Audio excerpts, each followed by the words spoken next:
Please be seated.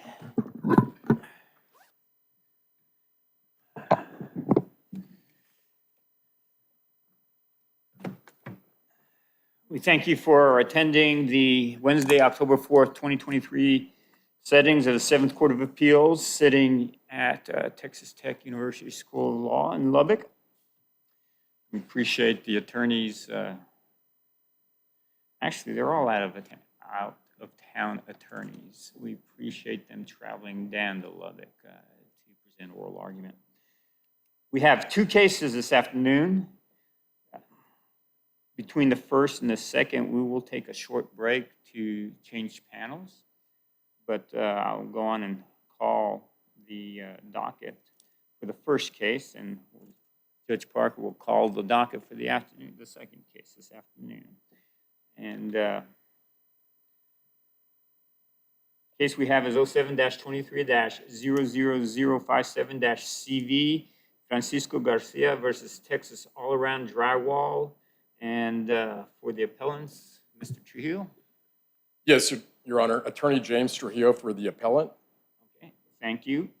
And for the appellees? Thank you, Your Honor. Scott Cummings and Jerry Bullard on behalf of the appellees, Texas All-Around Drywall, Inc. Are you splitting argument, or are you just doing, Mr. Cummings, you can do it all? Your Honor, I'll be doing the oral argument. Thank you very much. I understand that, of course, Mr. Bullard and Mr. Cummings, you've presented an oral argument before? Yes, Your Honor. Okay. And Mr. Trujillo, this is your first time? Yes, Your Honor. Okay. You're the second person we've had today that has not presented oral argument previously. Welcome. She got mad at me for saying something earlier this morning, so I won't say it. I won't call you fresh meat or anything like that because that's not proper. I've been called worse. Now, just general admonishments, both sides have 20 minutes per side, and the appellants have an additional 5 minutes in rebuttal. So you don't have to ask to reserve any rebuttal. You're going to get it automatically, okay?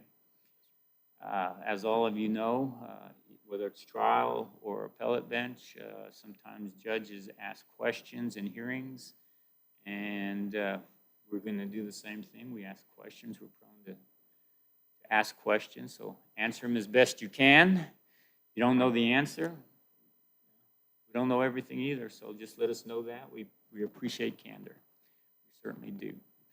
So I'm sure you'll do well. Mr. Trio, you can come forward. Before we do, could I ask somebody in the gallery to close that door, please? Thank you.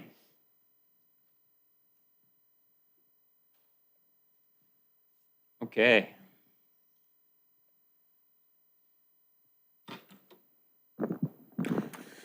May it please the court? Counsel. Justices, this court arises from personal injuries that appellant sustained when he was working at a construction site owned by Lennar Homes. During the time that the appellant was injured, he was standing on the first floor underneath a wooden guardrail when a coworker or several coworkers laid several sections of heavy drywall against the wooden guardrail. The wooden guardrail broke, and that caused all of the heavy drywall to land on top of appellant. The drywall struck the appellant with such force that it fractured both of his feet and 3 of his ribs. It's our position that the trial court erred in granting the appellee's motion for summary judgment because the appellee contractually controlled both the safety and supervision of the construction site and the workers that were working to install the drywall.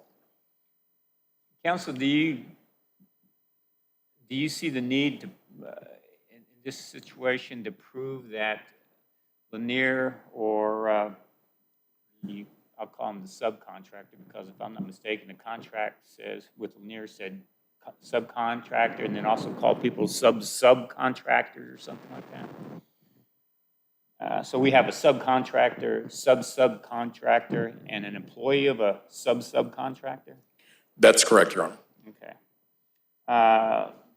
Is there any need to, in your view, to prove that the subcontractor controlled the work and the work details of the sub-subcontractor? Yes, Your Honor. As the court is aware, we're appealing the summary judgment that the trial court entered. And in this case, we attached the Lennar Master Trade Partner Agreement, which is the contract that was entered into between the appellee and Lennar, as well as deposition testimony from two corporate representatives of the appellee and two corporate representatives from Lennar and one of the appellee. And all of that testimony raised issues of material fact regarding whether the appellee controlled the details of the work at the job site. Now, the case law states that we don't have to show contractual control and actual control. We only have to show one or the other. And in this case, the contract that is referred to as the Master Trade Partner Agreement between the appellee and Lennar is replete with references where the appellee agreed to not only supervise the work that was being done at the construction site, but also ensure that the work was being done safely. We don't have to show... Are you arguing that there was both actual control and contractual control, though? Well, we made a brief argument in our brief that we submitted in this court, but this is overwhelmingly a contractual control case. And so I've opted to place the emphasis of my time on the contract, since the case law basically states that we only have to establish one or the other and not both. What was the evidence on the summary judgment showing actual control? Well, the competent summary judgment evidence that we attached to our response included a deposition testimony from one of the supervisors at the job site that worked for the appellee. He wasn't at the job site, but he sent several text messages to the employees that were installing the drywall with regard to how they were supposed to install certain corners of the drywall in the home. But the reason why we didn't place such emphasis on actual control is because this is more of a contractual control case. And it's our position that the contract required the appellee to have somebody on site supervising to make sure that the drywall was installed in the newly constructed homes that Lennar owned. And in complete derogation of that duty that was imposed by the contract, the appellee failed to provide any sort of supervision at all. And so when there aren't a lot of facts to establish actual control, as in this case, because they didn't have anybody supervising the drywall installation, there's not much to prove, but that just bolsters our argument that when the Master Trade Partner Agreement imposed the duty on appellee in complete derogation of that duty, they didn't have anybody there to actually control the work that was being done at the job site. Because normally, in an actual control case, you would need somebody there supervising, right, to have liability on an actual control, meaning they're not just directing the start and stop time of work. You would need somebody there supervising to have liability on actual control. But on a contractual control, I guess you don't need, it can flow through a failure to supervise? Is that what you're... Yes, you can establish a duty and a breach of duty if a general contractor contracts to supervise work at a job site. You don't have to establish actual control. Actual control, in order to establish that, you have to show that the general contractor or one of its employees controlled the operative detail and the methods, the manner in which the work was performed. So you have somebody, to show actual control, you have to have somebody actually on the job site controlling the details of how the work is performed. Whereas with contractual control, all you have to do is show that there was an imposition of a duty based on the contracts that the original parties contracted for.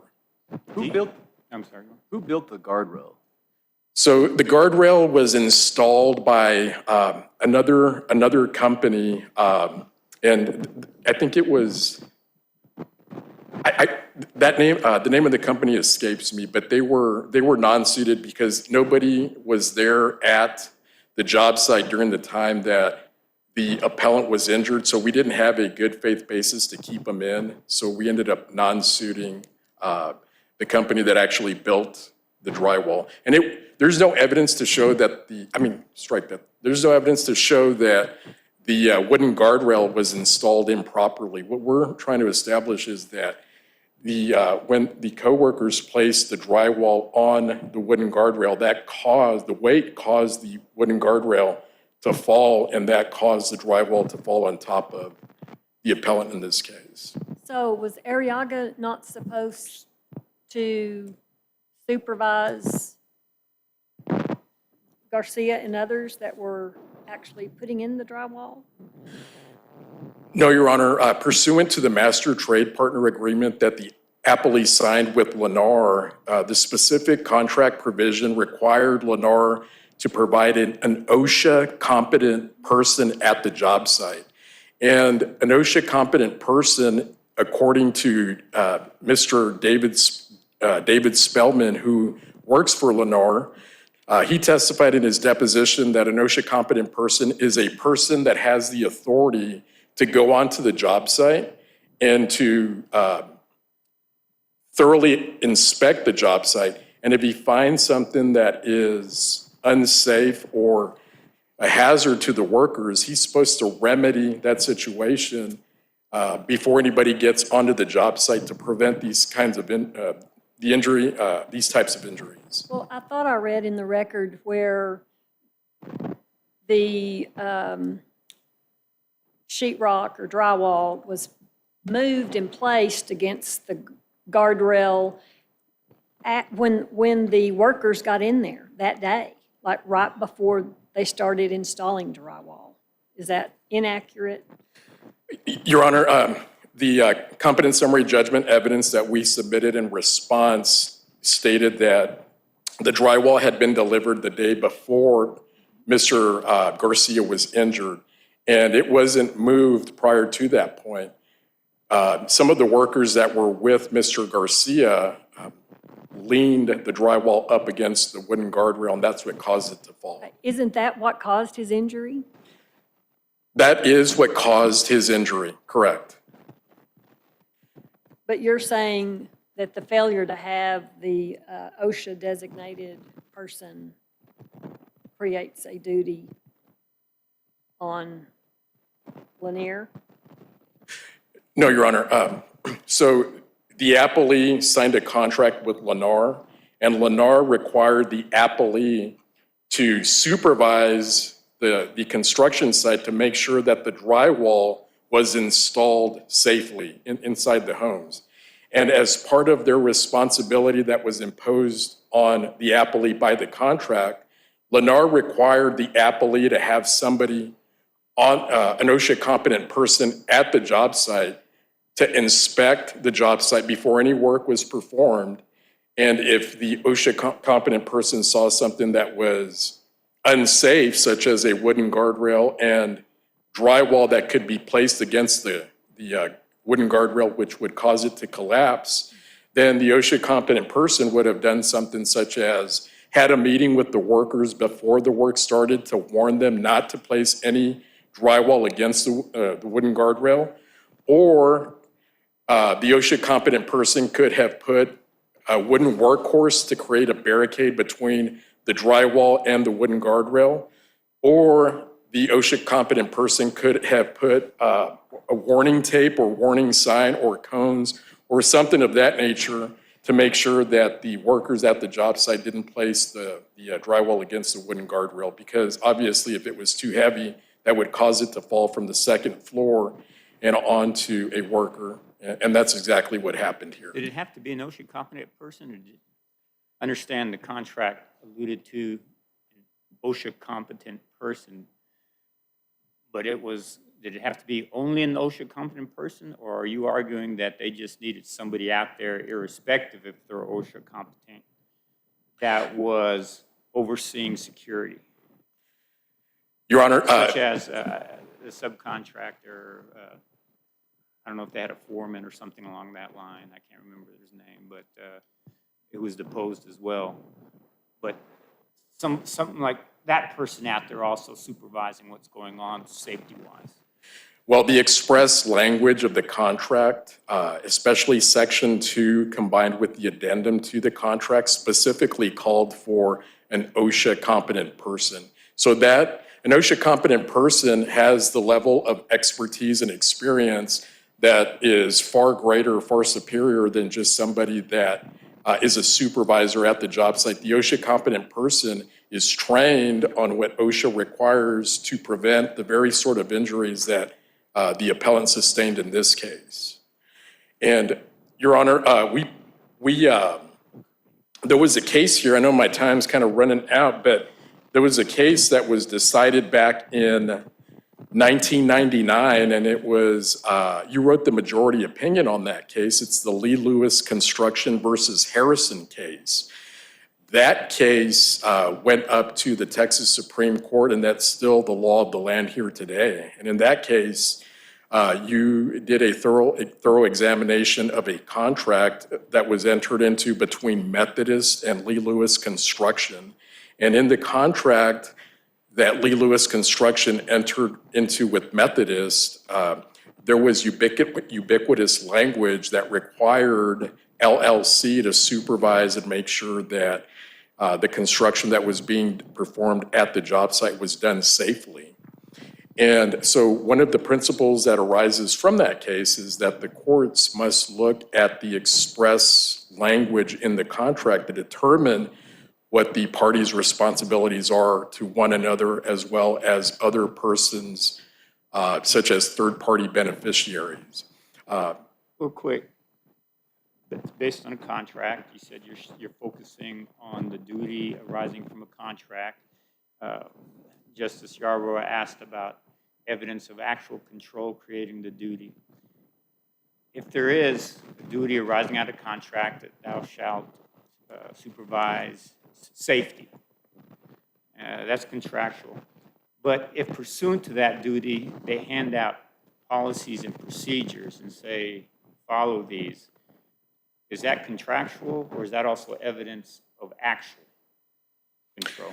That would be more evidence of contractual and maybe and slightly actual, but not enough to give rise to a duty, because the case law says that a general contractor can promulgate rules that, as long as they don't increase the likelihood that somebody will get injured, that's not enough control to impose a duty on that party. How about the rules that, or the policies that are given, tell a subcontractor or subcontractor how to lay sheetrock and what not to lay sheetrock against? Is that the general stuff, or is that just more evidence of actual control regarding the use and layout, so to speak, of sheetrock? If they were to have a meeting and they were to provide documents that specifically discussed how to do the specific operative details of the work and the means and manner in which the work is performed, then that would be some evidence of actual control. But there has to be a reasonable nexus between the control and the injury-producing injury in that case. So, but I want to get back to the Lee Lewis construction case, Your Honor, because in that case, the court found that the trial court did properly confirm the judgment for the subcontractor's injured employee, despite the fact that LLC had delegated some of the work to a subcontractor. And then in that contract from LLC to KK, the subcontractor, the contract was devoid of any references related to supervision, but it did mention and it did have references related to safety. And in that case, you reference and thoroughly examined the Methodist contract, and the Methodist contract had ubiquitous language requiring LLC to perform the work safely and to supervise. LLC did not delegate that responsibility to KK, and so you basically stated in that case, which was upheld by the Texas Supreme Court, that if in that contract they didn't expressly disclaim or assume the right to control the safety at that job site to KK, then LLC still effectively controlled the job site. And that was enough for you to find a duty in that case, and that was enough for the Texas Supreme Court to affirm your holding in that case, and that remains the law of the land, despite the fact that that case was decided over 20 years ago. I know the law surrounding contorts is complicated and murky. Contorts, why is this a premises liability case more so than a breach of contract case? Well, for two reasons. One, it's not only a premises liability case, but it's also a negligent activity case, which is a little different, but If it's a negligence activity case, can it be a premises liability case? I think it is in the murky waters between both causes of action, because there was an unreasonably dangerous condition, but that unreasonably dangerous condition was done while the workers were installing the drywall, so it kind of turned into a negligent activity case once the drywall, several sections of the drywall were placed on the wooden guardrail, causing it to fall. But I want to address your question because several of the cases that the appellate courts have looked at state that there cannot be a breach of contract, or the appellant in this specific case can't bring a breach of contract case because he was not a party to the original agreement. And there was no reference that, so he doesn't have a breach of contract case. He cannot sue for consequential damages or any of the other damages that a party can bring against another party that's in breach of a contract. Now, I've got a little bit of time. I would also like to mention that the appellees in their brief have cited the Gonzalez case. And in that case, there was a general contractor. It was Vader Construction. They were the general contractor, and they subcontracted the work out to a company named All American. And then that work was subcontracted out on 3 different occasions to multiple tiers of subcontractors. And the subcontractor in the last year, his employee was injured, and he tried to establish that the 2 original parties to the contract owed him a duty. But what's interesting in that case is that when All American subcontracted the work out to the first subcontractor, they had an express disclaimer stating that they weren't going to be responsible for the safety or the supervision of the work. Additionally, every subcontractor in that chain signed a document stating that they were going to assume the responsibility for their own safety. So the court basically concluded that the injured employee couldn't rely on an upstream contract to impose a duty under those circumstances. That case is vastly different because from our case, because the express language that the appellee signed with Lennar states that the appellee is responsible for all subcontractors regardless of how many tiers. So conceivably you could have, 20 subcontractors, and the last subcontractor's employee gets injured, and based on the express language and the intent of the person, of the entities that entered into an agreement, the imposition of a duty could still be sustained based on the express language of the contract in this case. Can you verbally delegate the duty to supervise safety, or does it have to be in writing? I think you can verbally delegate duty. Did Arriaga, I think there was some testimony in a deposition that it was verbally delegated to Arriaga. Did Arriaga deny that? I believe the testimony was that he didn't give, that nobody from the Applebee's company was there, telling the workers how to do their work, but whether they, remember that the standard is they have to expressly delegate safety and supervision. That's what the law requires. And if in their conversation they didn't expressly state that before before the appellant was injured, then I would say that there was no delegation of that specific duty. So basically, what the cases are Counsel, saying. your time has expired. I'm sorry. Our questions, Thank you, Your my Honor. questions took you past that. So you do have 5-minute rebuttal. Thank you, Your Honor. Thank you.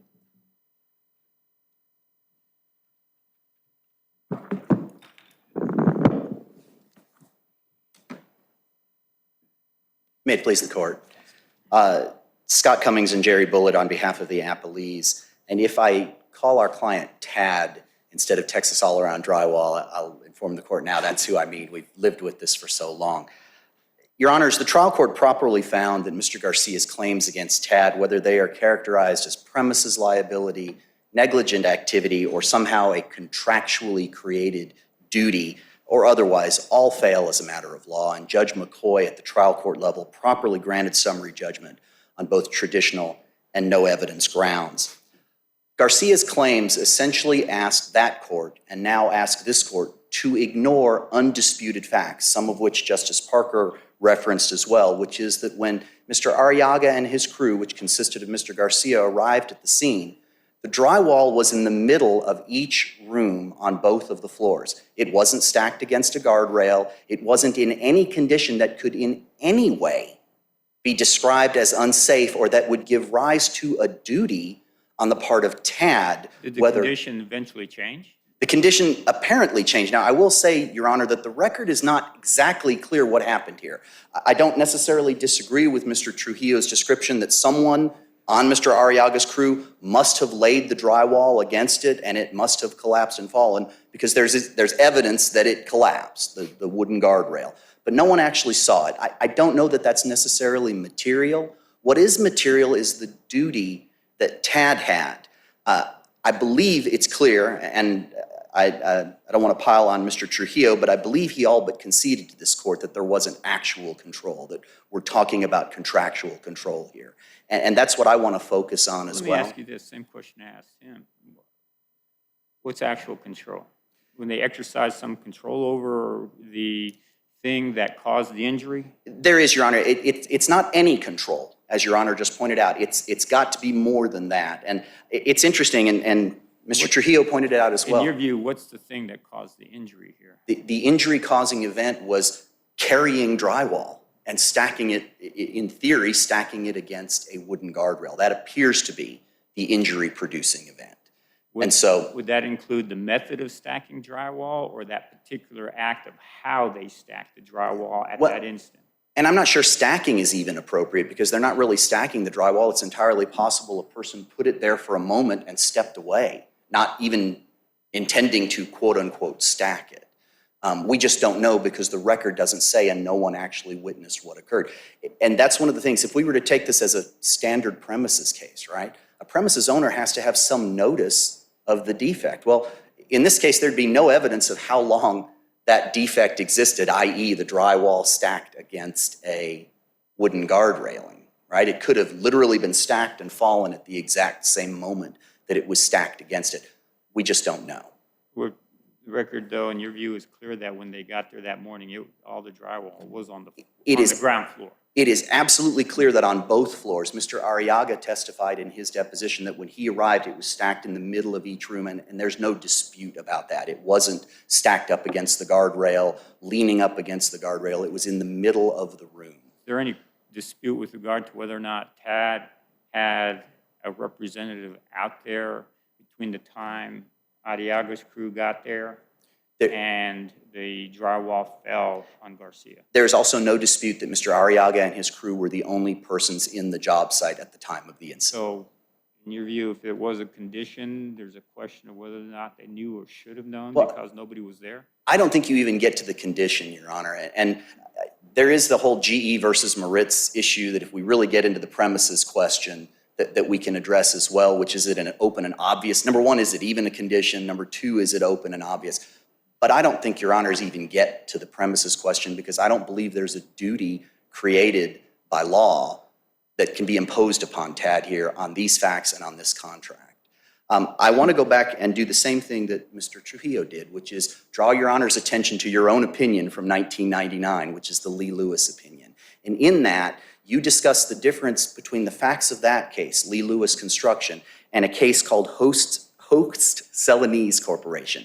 And your honor wrote, the interplay between retained control and scope of duty is much like a sliding scale. And it's kind of what you asked me about earlier, which is can you have some control, but does that create enough to get the duty?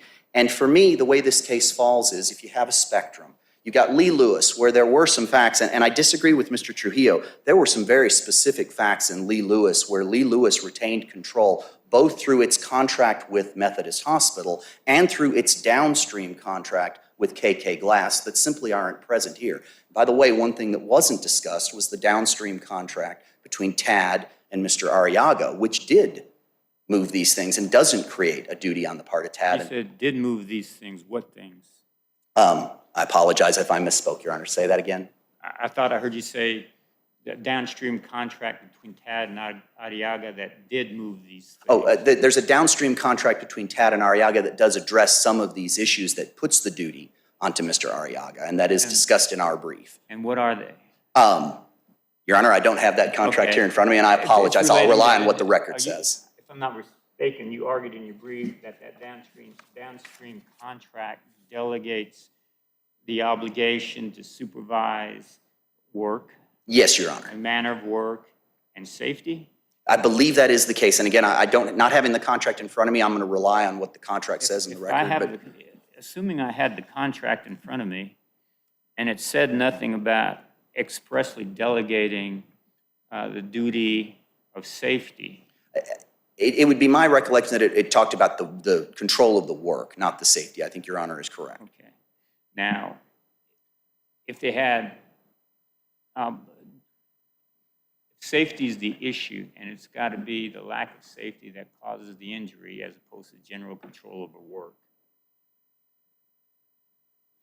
If they were to have in that downstream contract something that says, yeah, we delegate control over the work to you, but nothing about safety, is that still possible to get them there? No, I don't believe so, Your Honor. And again, I go back to what happened in Host Celanese, where there was a downstream contract, even in Host Celanese, that had some things. But in that case, and the language was, if the general contractor is merely obligated to assure that any safety requirements and procedures are present, that doesn't increase or create an unqualified duty. And that's really the problem here is, you've got these issues in this spectrum, where our case, if you were to put them on a spectrum, you got Lee Lewis here, Host Celanese. I think the facts of our case are even more to the left of Host What happens Celanese. if you have policies that it was alleged were handed to Arriaga that specifically discuss how to stack and where to stack sheetrock?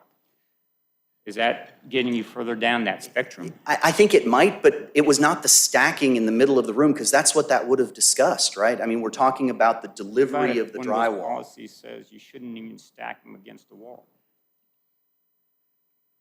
Again, we're talking about a hypothetical here. I also don't believe that would get you there, because I could see scenarios, though, where that doesn't create an unqualified duty. I think you're starting to move, but again, if you look at what happened in Host Celanese, they actually did have Why wouldn't that get you specific. further down the road of you're trying to control how that's stacked? Well, and And it's the misstacking, in effect, that caused the injury. except I think, Your Honor, it wasn't the stacking, because when we're talking about the stacking, we're talking about bringing it onto the premises, placing it safely on the premises so that when Mr. Arriaga and his crew And arrive. maybe it's my words, stacking. How about setting? Because I thought I Yeah, encountered setting. a policy that talked about you should not set drywall against A wooden- lean drywall against a wall. A wooden guardrail. Well, it wouldn't be a wall, it'd have to be the wooden guardrail. Well, I understand, but when they're starting to talk about how you should even lean, I mean, we're using that spectrum. I forgot about the spectrum. Sure. We're using that spectrum. How far are we getting down that spectrum? I don't believe we're moving in that direction because when you look at, for example, Lee Lewis and Host Celanese and the other cases, you had specific things that dealt with safety. Here, the only instructions that actually went to Mr. Garcia are what Mr. Trujillo talked about, which is, by the way, guys, when you're setting this drywall, you need to have rounded corners instead of flat edges. That was the extent. And when you look at the language of the contract, and I do take a little bit of issue with this OSHA competent language, that was testimony that was present. If you look at the contract in Section 2 and then compare it also with, I believe it's Section 3.4, there's reference to OSHA and there's discussion of what the supervisor should do. But the OSHA competent is actually some testimony. It's not actually in the language. And when you compare the language that's actually in the contract, it's the kind of general language that the Supreme Court said in Host Celanese doesn't create an unqualified duty. It assumes a narrow duty to ensure simply that its rules and regulations are reasonably safe. And so this language, I apologize, Your Honor, go ahead, sir. What happens if we have, Fleck is a representative Of Lennar, of Lennar, yes. and didn't he acknowledge that that Tex Drywall, TAD, had the obligations, responsibility of safety? He said that that was put on TAD, that was his testimony, yes, Your Honor. But again, that's a general duty. It's not the and that's the kind that in Host Celanese the Supreme Court has talked about, and that in other cases have been talked about. It's not the specific kind of duty that Your Honor had in Lee Lewis and that the Supreme Court affirmed in Lee Lewis. What happens if we have, assume arguendo, that we have evidence in the record from a deposition where the opponent says the contract requires all materials and drywall to be stacked and stored in a manner that resists falling? Is it further on down? I would concede that you've moved a little further. I still don't think you get there on the basis of, because the way that the Supreme Court has looked at it, both in Lee Lewis and then using Host Celanese, is they have said you can take on certain things, and that's not going to get you over the line. Where they moved over the line was in Lee Lewis, where you had specific things related to the fall itself. You had discussions of the type of chair. You had discussions, and in that case, there actually was a requirement that they have a safety person on site in the contracts, which is very different. There's no such specific thing here with respect to that safety. The language here is supervision. Excuse me, why would not the OSHA person that Mr. Trujillo mentioned serve that purpose? Would you say that they didn't have, what they weren't required to? I think if Your Honor took this to its extreme, and I know arguing to the extreme is a problem, essentially what Mr. Garcia That's what we is... enjoy doing. Essentially what Mr. Garcia is asking you to do is to tell TAD, you have to have a supervisor on site watching everything we do, so that in case one of my coworkers puts a piece of drywall against this wooden guardrail, you're there to prevent him from doing it. And that's just not the law in this state, Your Honor, not under the language of this contract. Now, if our contract had said, we agree, we will constantly have someone on site supervising your work to make sure you don't do something wrong, which, frankly, the facts of Lee Lewis got mighty close to that, then I think that gets you a little further. But under these facts and under this contract, you just don't get there. And particularly when you consider, Your Honor, the status of the law in the state of Texas, where even under Lee Lewis, it was Justice Hecht in his concurrence who dealt with all of the contractual stuff. The majority stuck with actual control. They didn't want to deal, and Justice Phillips in his concurrence even makes note of that fact that, look, Justice Hecht has written a really good opinion here, but it's not the law of this case. And I think that's important because the law in this state has found that general contractors can retain some control. It's that, again, that spectrum that Your Honor talked about in your opinion. And Justice Yarbrough, this goes to the very initial point that you made, which is the actual control.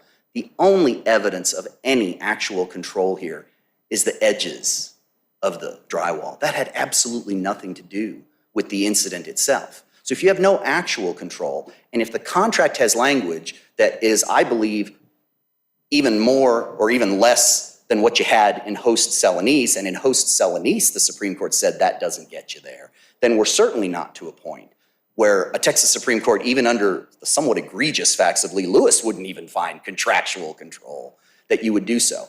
As we point out in our brief, all of the cases that were cited by the appellant, with the exception of the Tovar case, And that's a 85 case involving some pretty specific facts as well. But the Tovar case was the only one we could find where you actually got to that point. And in that case, that had to do with a right to take possession of a well and discontinue drilling. And so it's a very factually different case than ours.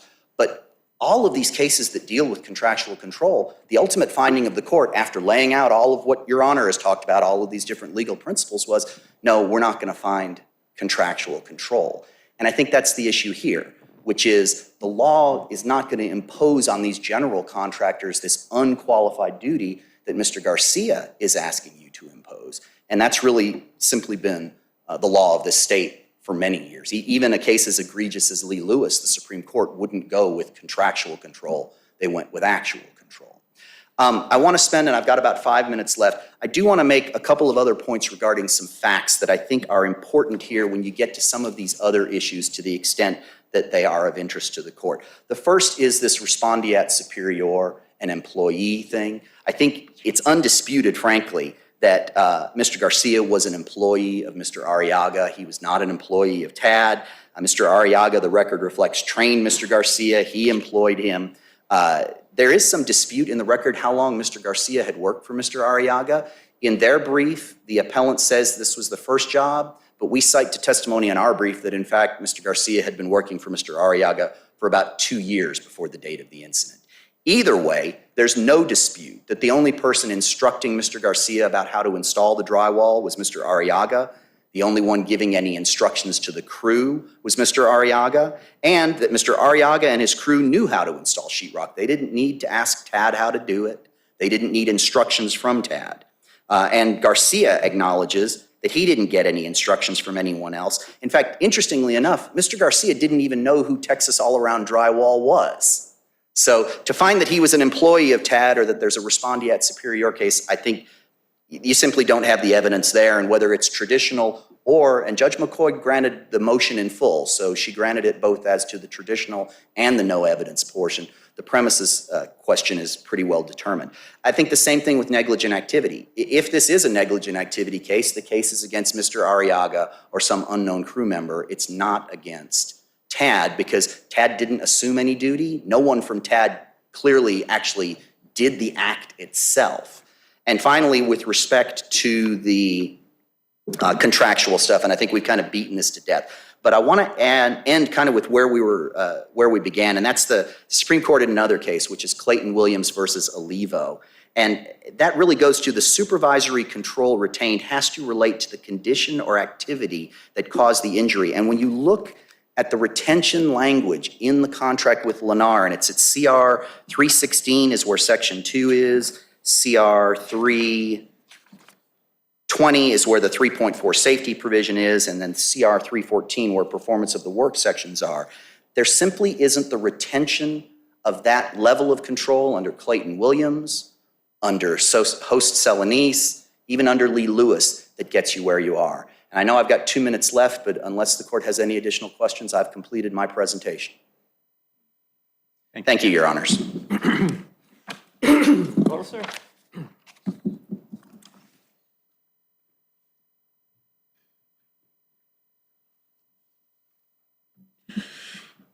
Your Honor, in a summary judgment response, all we have to do is raise issues of material fact, and some of the ways that we are able to do that is by attaching the complete master trade partner agreement along with the testimony of all of the persons that we deposed in this case. Mr. Spellman stated that the appellee was required to have an on-site supervisor at all times during the time that the drywall was being installed. Mr. Spellman is the site superintendent for Lennar. So when he testified, that at least raises a fact issue which would enable reasonable and fair-minded people to differ in their conclusions as to whether the appellee owed a duty to the appellant in this case. Was the OSHA requirement, was it in the contract? It was in the contract, and it's on the addendum to the contract, and it is on, I believe it's on section, I think it's section 2 of the agreement. So I want to I want to spend a little bit of time just sort of talking about the express language that is in the Master Trade Partner Agreement. The appellee, Section 16 states that appellee is solely responsible for the employment, acts, errors, omissions, control, and direction of its employees and subcontractors.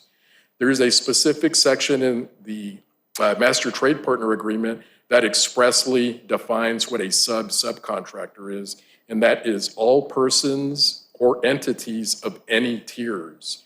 So the argument that the appellee is making in this case by stating that the appellant can't rely on upstream contracts to establish the existence of the duty is inapplicable in this case because the express language imposed a duty on the appellee via the contract with Lennar. So that case is inapplicable. I also want to talk a little bit about the contract that Lennar and the appellee signed and compare that with the one-page, three-paragraph sparse contract that the appellee had Mr. Arriaga signed. In the 84-page contract that appellee signed with Lennar, the express language basically states also that the appellee is responsible for safety. They are required to pay for all labor, materials, and supervision at the job site, and they are required to maintain a competent and sufficient supervisor at the job site at all times. The addendum clarifies what type of supervisor is required for that site. But in addition to Mr. Spellman's deposition testimony that we attached to our response, we also attached the deposition testimony of Mr. Fleck. He was the corporate representative that actually signed off on the agreement, and he testified that the agreement that Lennar had with the appellee required the appellee to control the method, the means, and the manner in which the drywall was installed. He acknowledged in his deposition that he was tasked, or the appellee was tasked with the responsibility of making sure that it was done safely so that nobody was injured.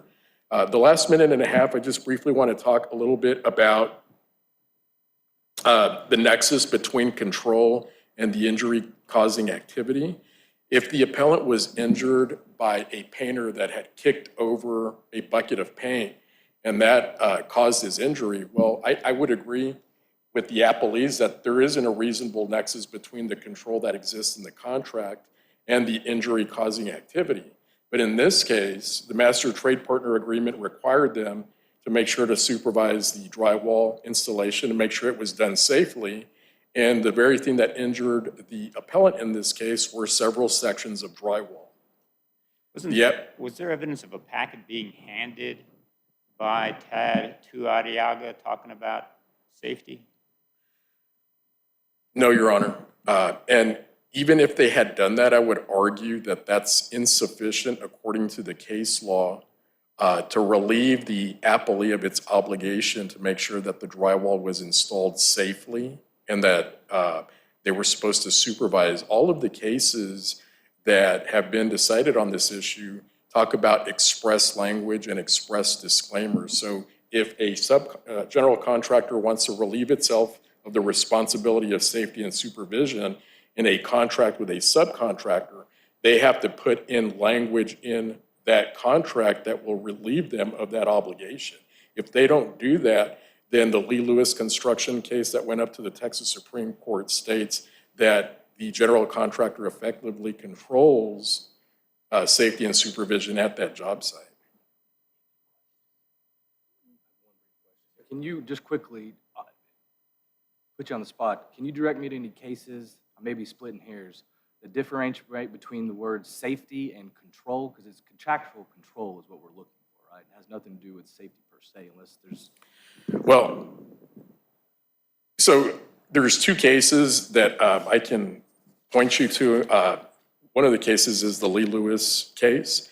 They don't really define safety and supervision. What they do is they look at the express language in the contract, and they determine what the parties intended based on the express language of the contract. So these cases, just one last point, a lot of these cases weren't really decided on a solid principle of law. Some of these cases were decided because the appellants in those cases appealed because the trial court granted summary judgment, and the appellate courts affirmed the trial court not based on any sound principle of law, but because the appellants forgot to attach competent summary judgment evidence to their response. So there was a tactical reason in those failures as to why the appellate courts found the way they did. And in this case, we've got the deposition testimony of the corporate representatives that entered into the agreements, and clearly the express language of the contract along with their deposition testimony at minimum raised some fact issues regarding whether the appellee owed a duty to the appellant. Thank you. Thank you, counsel. Your case is submitted. You are excused to go. Again, thank you for traveling to Lubbock to present this at the law school. Very interesting facts, and hopefully the students can pick up tips from your presentations on how they can do things when it's their turn. So we will be in short recess to change panels, and real quick, Mr. Trio, you had water. There's no water. Would you like water? It's kind of belated. We're fine, Your Honor, thank you. Okay, and I guess for the next case, we got some water up here. If anybody wants some, we can put them up there on the bench or on the tables. Thank you. All right.